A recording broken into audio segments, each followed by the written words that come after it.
I never meant to know what I know now. It started with an old map. I'm not a journalist, not a whistleblower, not even especially curious by nature. My name's Ethan Cole, 37 years old, public records archivist for the Ministry of Interior. A quiet job. Dusty rooms, faded folders. I'd always considered myself lucky. The less I knew, the safer I felt. That's the kind of country this is.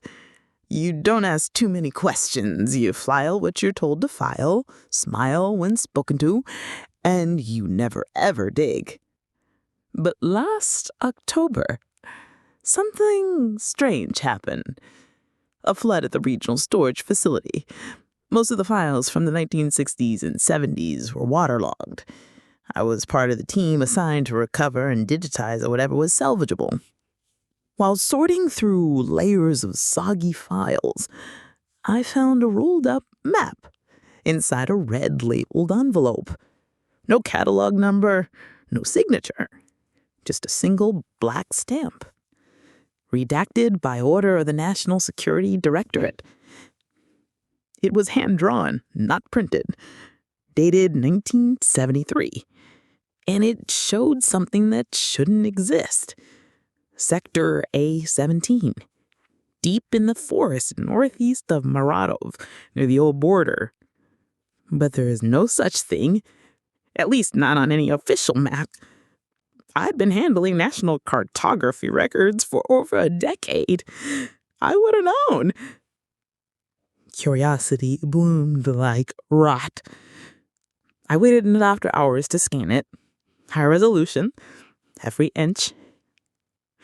As the map came to digital focus, I noticed odd annotations, little blue triangles, dated time codes, and the phrase, "Do not breach the glass," repeated near a circular icon labeled Chamber 0.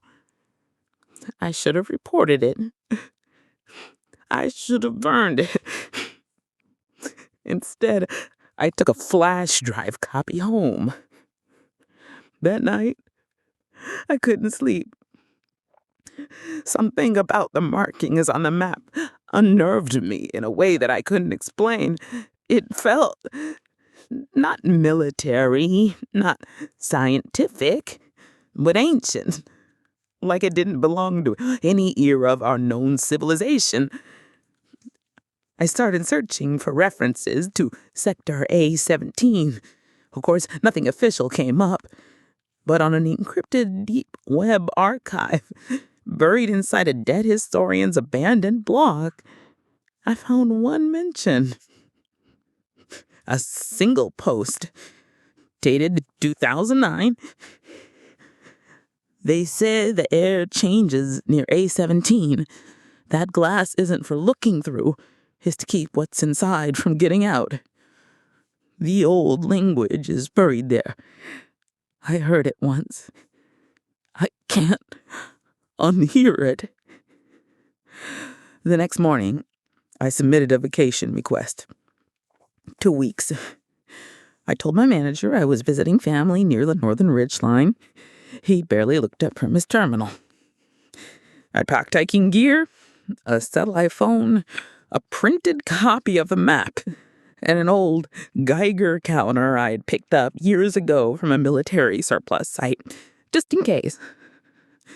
The forest northeast of Maradov are mostly untouched. No real roads. I hiked 3 days before reaching the sector's boundary. There was no fence, no signage, but the moment I stepped past a certain point, I felt it. A hum. Not sound, but sensation. Like my bones were vibrating under my skin. That night, my dreams were violent. I heard whispering in a language I didn't know, voices pressing against my skull like galled fingers. When I woke, I had bled from my nose and bitten through part of my tongue. I should have turned back. Instead, I pressed on. By the fourth day, I found the first structure, a rusted observation tower, half swallowed by ivy. Its stairs crumbled beneath my boots, but I climbed anyway. At the top, I saw it, but clearing from the map. Chamber 0. It looked like a crater, but too symmetrical. At its center was a hexagonal structure of scarred glass, cracked in several places. The ground around it was blackened, as if the soil had been burned from within. And inside the glass, something moved.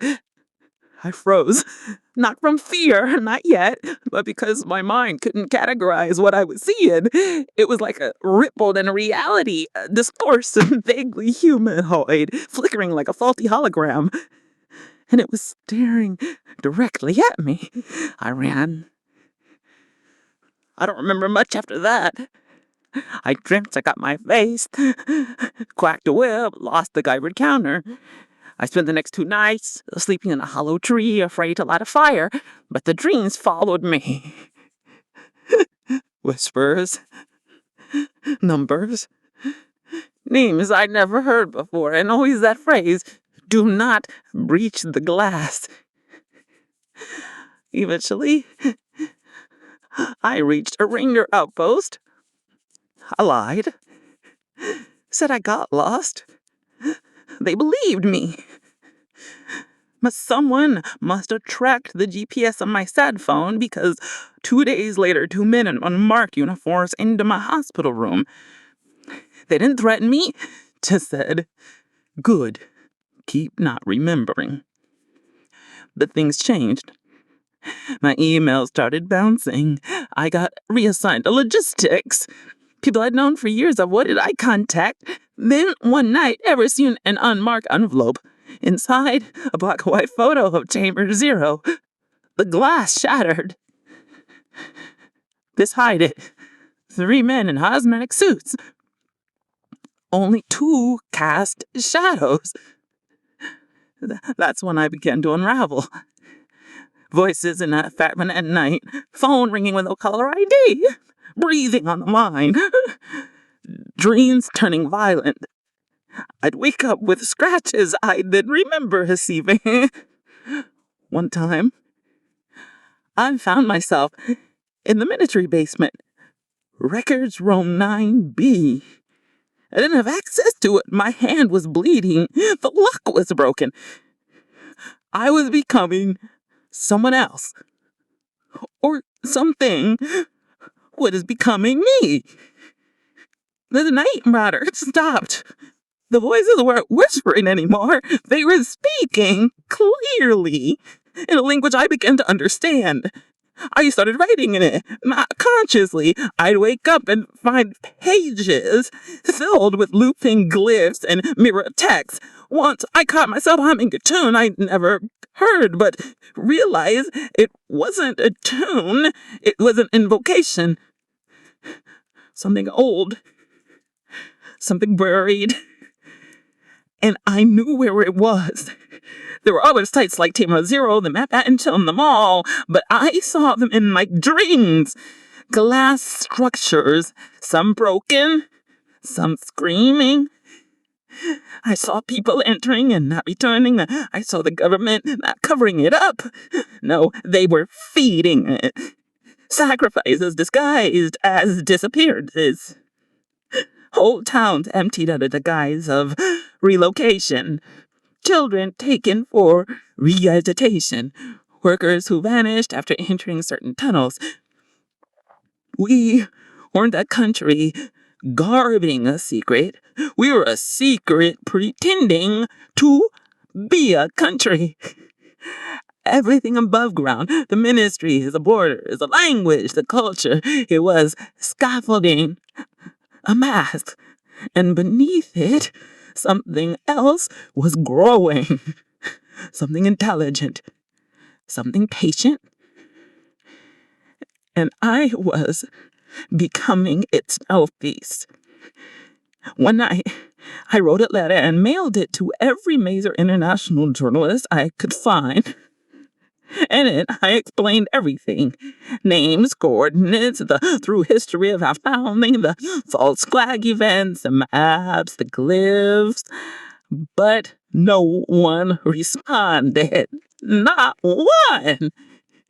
Instead, 2 days later, I saw my face on the news.